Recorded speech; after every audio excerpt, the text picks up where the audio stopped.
Hey everyone, welcome back to our Gracepoint Underground Church. It's been pretty crazy with all the news and shutdowns of schools and such. Let's all stay hygienic and healthy, okay? All right, let's start with this interesting scientific mystery about baseball, right? Made famous by a Yale physicist, Robert Adair. Currently, an average fastball that a Major League Baseball pitcher can throw is about 90 to 95 miles per hour. Did you know that? There are about 40 pitchers actually who can throw above 100 miles per hour. That's pretty crazy. I don't know if you've ever been to a batting cage, but there are usually about 3 levels of speed in batting cages, and there's a normal speed setting where the ball comes at you at about like 50 miles per hour, and I can hit those. I'll be like, boom, I kind of miss, but then I can hit them pretty okay. And then there's a medium speed at about 60 or something like that. And then there's the fastball cage where it's set at 70 miles per hour. And for me, it's like, boom, and then I swing, I'm like getting ready and it's like, boom, and it's just way too late. So I can't fathom how someone could hit a 90 miles per hour fastball. I actually think it's impossible. And the Yale physicist prove that I'm right. So here's the breakdown. Okay, they looked at the reaction speed of human beings. It takes a minimum of 100 milliseconds to find the ball in the air, like for you to register, oh, there's a ball. Okay, and it takes about 200 milliseconds to decide to swing or not. I'm not even talking about actually swinging yet. It takes 200 milliseconds to just send the first signal to your muscles. So I went on to this like reaction time tests online and I tested myself. Okay, so let's you see the URL right there. Okay, so let's try this fun exercise. Okay, get a laptop, go to this site, and have a couple of people come up and test it out. Maybe like 3 times each person. Okay, so let's pause this video and try it out. Have fun. I don't know what you got, but I'm pretty sure that my reaction speed is pretty fast. So I think I can get it down to about less than 200 seconds. Okay, so I'm going to try this out right here. Wait for green. Oh, yeah. That's what I'm saying, right? Boom. Wait for green. Oh. Oh, too soon. Oh, yeah. That's what I'm saying, right? So, that's enough of that. Finally, it takes about 150 milliseconds to swing. That's actually amazingly fast because that's actually faster than I can click, but I guess that's why they're professionals, right? So if you add it all up, that adds up to 450 milliseconds. So assuming that everything goes perfectly, the minimum time that it takes for a human being to hit a baseball is 450 milliseconds. So it's a little bit less than half a second. That's pretty amazing. But here's the thing, a 90 mile per hour fastball crosses the plate in 400 milliseconds. Right? So by the time you react to the ball and swing, it's already past you. So the conclusion is, therefore, hitting a fastball is physically impossible. It cannot happen. Now, what would be a reasonable response to this conclusion? And let's talk about that question for about 30 seconds with the person next to you, okay?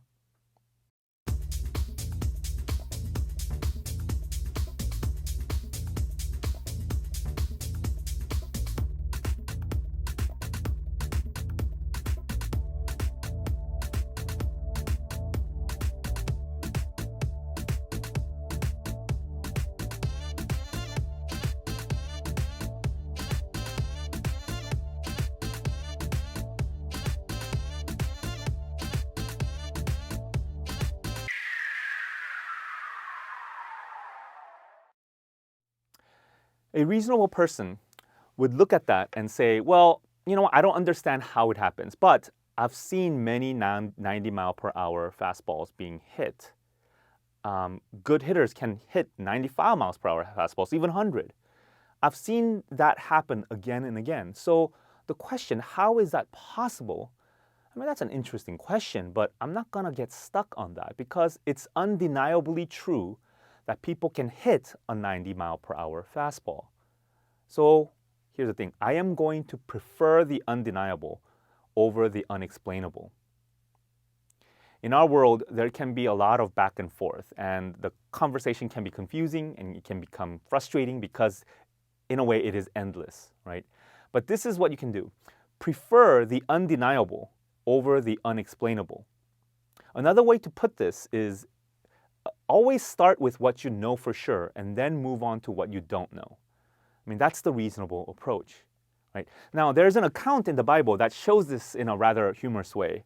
The story is found in John 9. And the background story is that Jesus healed a beggar who was born blind. And Jesus does this in kind of an unusual way because Jesus puts mud on this blind man's eyes and then sends him away and tells him to wash his eyes in a pool somewhere else. And then when he goes away and he does that, he comes back home miraculously healed. And this is how people around him responded. Okay, the neighbors and those who had seen him before as a beggar, they were saying, "Is this not the man who used to sit and beg?" And some said, "It is he." Others said, "No, but he is like him." He kept saying, "I am the man." A comment here, all right? We can smugly assume that the people who lived during the time of Jesus were just ignorant and gullible, and that's actually not true. The response of people of that time is so much like our response of the modern time. Some people were saying like, "Wait, isn't that the blind guy?" And others were saying, "No, I don't think he only looks like him. Yeah, that's his twin brother. Yeah, that's it." I mean, they come up with a possible alternative explanation. And you know what? That's the thing. You can always explain the evidence away that way. All you have to do is to add this magical statement. It could be the case that. It could be the case. It could be the case that it only looks like the blind guy. This person only looks like. It could be the case that the entire account of Jesus is a figment of our imagination despite all the historical evidence. And if there's any evidence at all, I mean, it could be the case that the whole thing is a giant conspiracy made up by the church.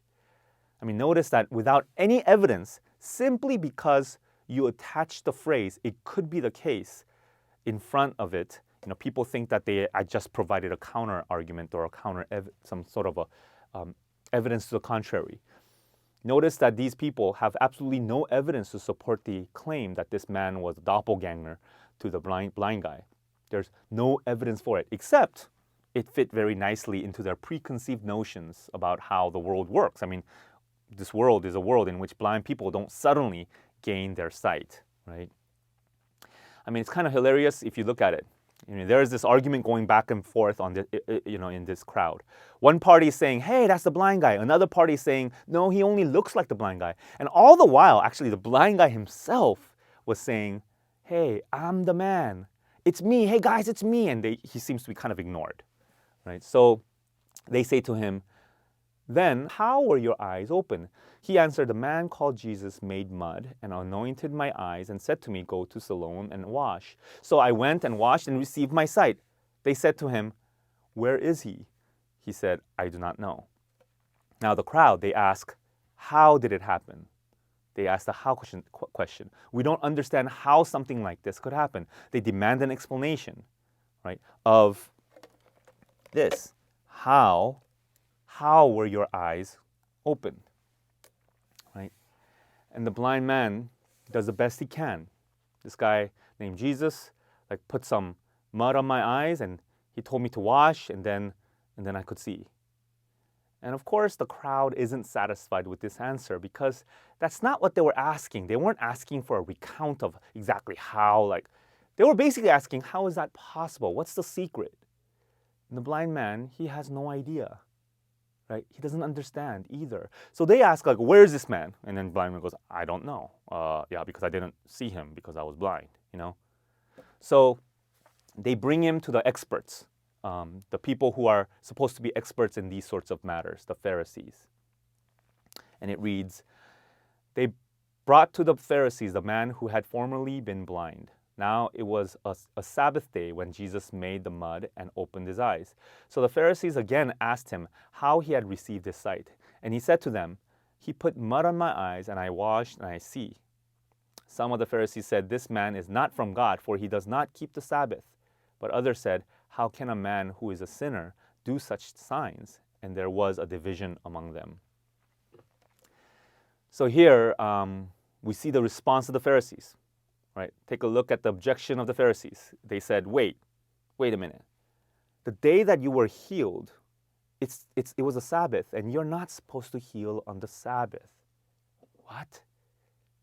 What's going on? I mean, we talked about this last week, but notice the objection of the Pharisees. They were saying, wait, like the day that you were healed is a Sabbath, basically Saturday, or no, which is when the Jewish people were to rest and not do any work, right? And they were saying your healing must be illegitimate or immoral because you violated the law, right?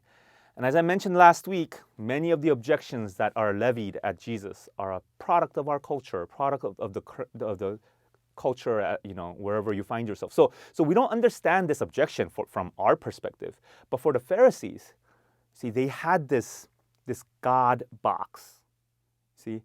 And this God in their box is never supposed to do any work on the Sabbath.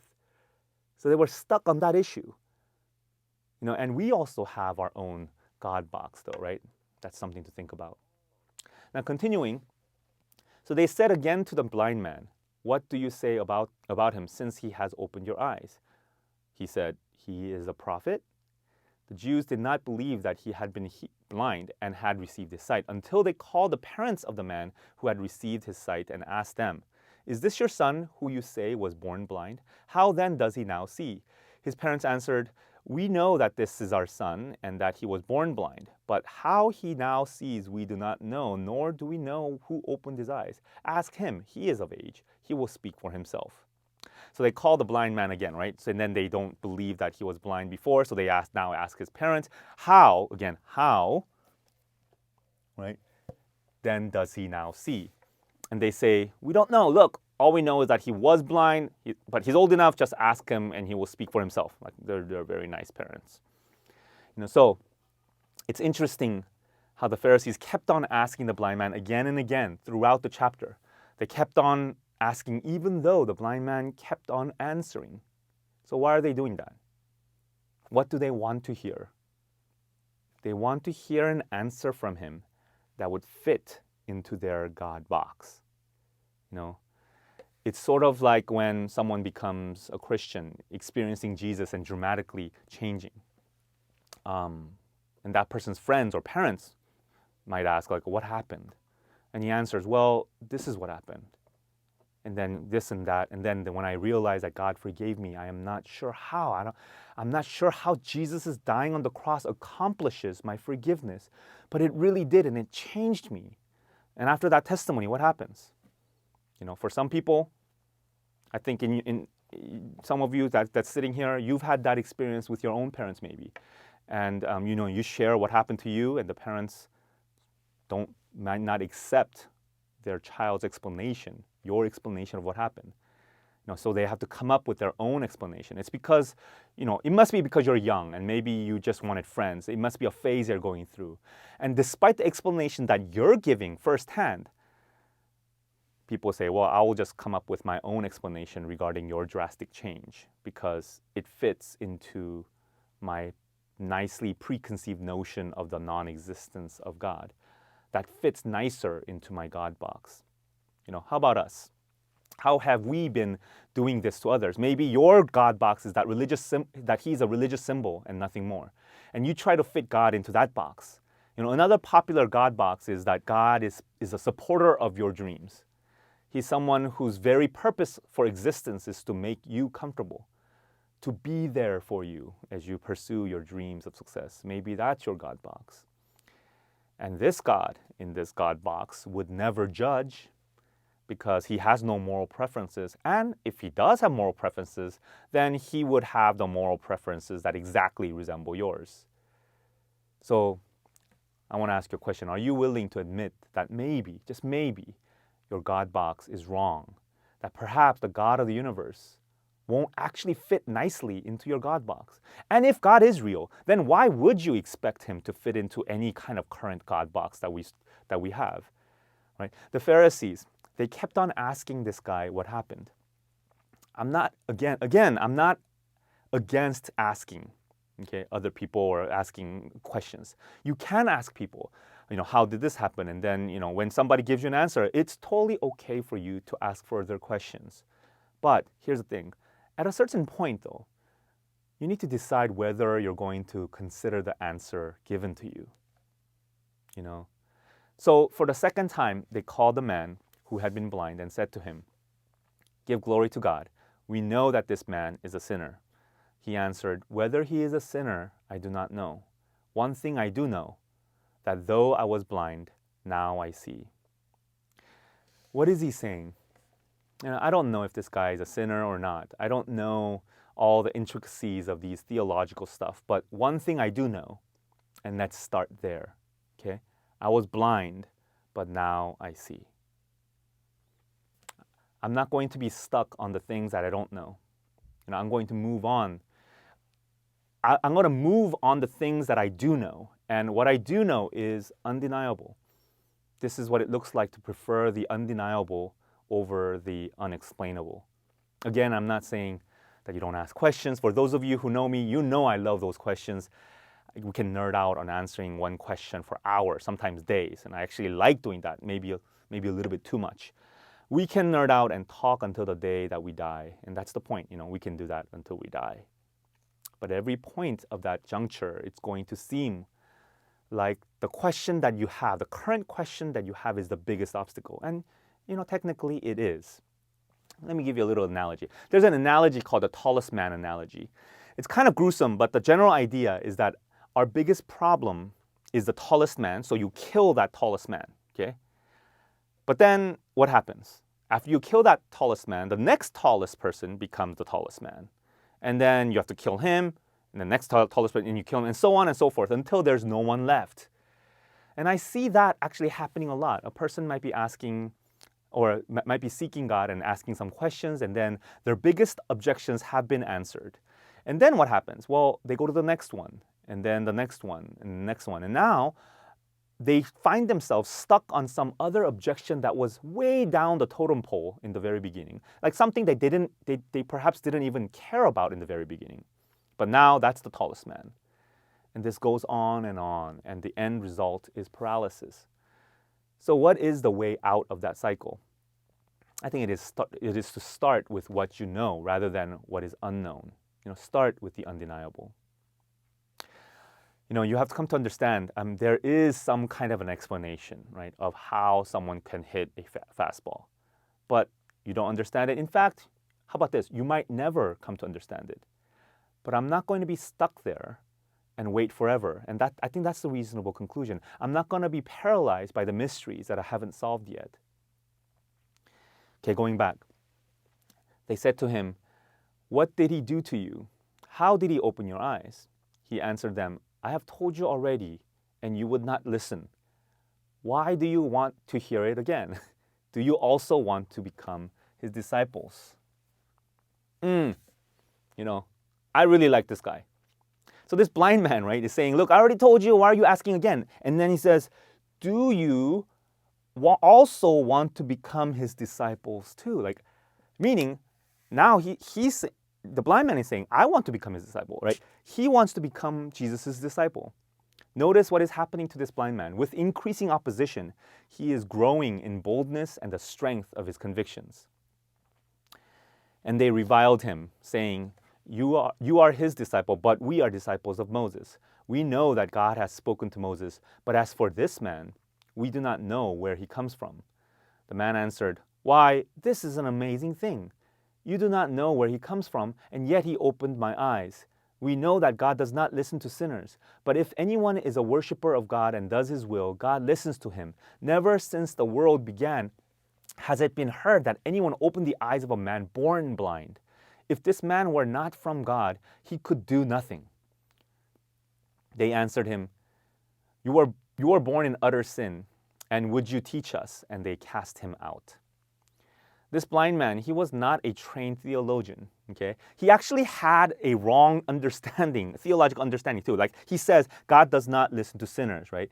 But that's not actually true. God does listen to sinners. So without proper theological understanding, in the face of opposition, this man keeps getting stronger and stronger. Now, how? Because he kept on reaffirming the undeniable. He kept on saying, He opened my eyes. He opened my eyes. And as he clung to that, the other questions of theology, they became smaller, right? And then the Pharisees, they get mad, and then they say, you were born in utter sin. They basically totally attack his personhood. And then they kick him out so that they don't have to see him again. They don't have to hear this man's testimony again. They can put him away safely away, put him safely away. You know what they did? They were able to do? They did it. They actually were able to deny the undeniable. And from this, I think we can take warning that it is possible for human beings to deny anything. We're actually able to deny the undeniable and intentionally become blind. And I think we ought to take some warning about that. Now, after being kicked out, this blind man actually eventually meets Jesus in a personal way. In fact, Jesus actually goes out and looks for him. It says, Jesus heard that they had cast him out, and having found him, he said, do you believe in the Son of Man? He answered, and who is he, sir, that I may believe in him? Jesus said to him, you have seen him, and it is he who is speaking to you. He said, Lord, I believe, and he worshipped him. And this man who had only heard Jesus' voice up to this point, but never seen him, now sees the one who healed him and worships him. Right? I mean, this personal encounter, that's what Christian life is about. And in order to get there, we must start from what we do know, what is undeniable. Start there. So, what are the undeniable truths that you've come to understand? Well, the most parallel application would be when we hear the testimonies of people, just like how the Pharisees and the townspeople heard the testimony of this blind man.